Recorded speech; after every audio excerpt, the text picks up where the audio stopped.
తమ్ముడు సాయిచంద్ గారు మరణించడం చాలా బాధాకరమైనటువంటి అంశం. తెలంగాణ ఉద్యమకారుడుగా పేద ప్రజల గొంతుకై అట్టడుగునున్నటువంటి అణగారిన పేద బడుగు బలహీన వర్గాలకు గొంతుకై తన పాట ద్వారా చైతన్యవంతం చేసినటువంటి గొప్ప కవి. నాకు తనకు వ్యక్తిగతంగా చాలా పరిచయాలు ఉండి ఒక తమ్ముడిగా చాలా సందర్భాలలో మరి కూర్చొని మాట్లాడినటువంటి సందర్భం కావచ్చు. రెండోది బీఆర్ఎస్ పార్టీకి, తెలంగాణ ప్రభుత్వానికి, గౌరవ ముఖ్యమంత్రి గారికి చాలా ఆత్మీయుడైనటువంటి సాయిచంద్ ఒక చిన్న వయసులోనే తన పాట ద్వారా మరి ప్రజల్ని చైతన్యవంతం చేయడమే కాకుండా లక్షలాది మంది, ఆ రోజు మీకు అందరికీ తెలుసు తెలంగాణ ఉద్యమ నేపథ్యంలో చాలామంది ఆత్మహత్యలు చేసుకుంటున్నటువంటి ధర్మిల వారికి ధైర్యం నింపే విధంగా తన పాట ద్వారా, తన గొంతుక ద్వారా మనం ధైర్యంగా పోరాడాలి అని చెప్పినటువంటి గొప్ప వ్యక్తి సాయిచంద్. బట్ తన పాట వింటే ఎక్కడ ఉన్నా ఆ ప్రాంతంలో ఉన్న వాళ్ళు కావచ్చు, టీవీల ద్వారా మాధ్యమాల ద్వారా చూసిన వాళ్ళు కావచ్చు, టీవీ ముందుకెళ్ళి జరిగే వాళ్ళు కాదు, లేకపోతే మీటింగ్లో ఉంటే మీటింగ్ నుంచి జరిగే వాళ్ళు కాదు. తన గొంతుక కూడా బ్రహ్మాండమైనటువంటి గొంతుక. తన పాటలు తానే రాసుకోవడమే కాకుండా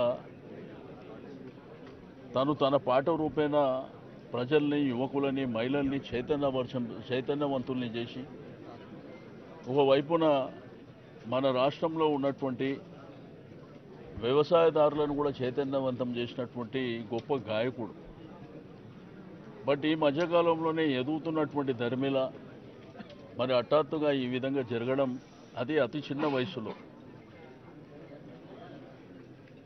ఆ కుటుంబానికి నిజంగా ధైర్యాన్ని ఇవ్వవలసినటువంటి సందర్భం. అంటే ఇంత చిన్న వయసులో చనిపోయినప్పుడు వారి యొక్క భార్య కానివ్వండి, బిడ్డలు కానివ్వండి, వాళ్ళ తండ్రి కానివ్వండి, అది చెప్పడానికి వినడానికి కూడా అందరికీ ఇబ్బంది వేసే పరిస్థితి. ఎందుకంటే పొద్దున టీవీల ద్వారా చూడంగానే కొంత వేలాది మంది యువకులు, రాష్ట్ర వ్యాప్తంగా లక్షలాది మంది ఏది సాయిచంద్ లేడు అని అంటే అది నమ్మశక్యం లేని విధంగా ఉంది. బట్ భగవంతుడు ఆ కుటుంబానికి ధైర్యాన్ని ఇవ్వాలి. రెండోది, భౌతికంగా మన మధ్యలో లేకపోయినప్పటికీ తన పాట శాశ్వతంగా ఉంటుంది ప్రజల గుండెల్లో.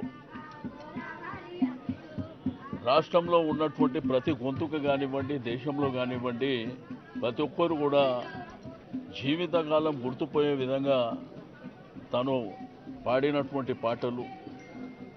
రాతిగుండే శివుడు అని చెప్పేసి ఆ రోజుల్లో ఉద్యమ సమయంలో పాడినటువంటి పాట ఇప్పటికీ ఆ పాట వింటుంటే మనుషులను కదిలించేటువంటి ఆ పాట.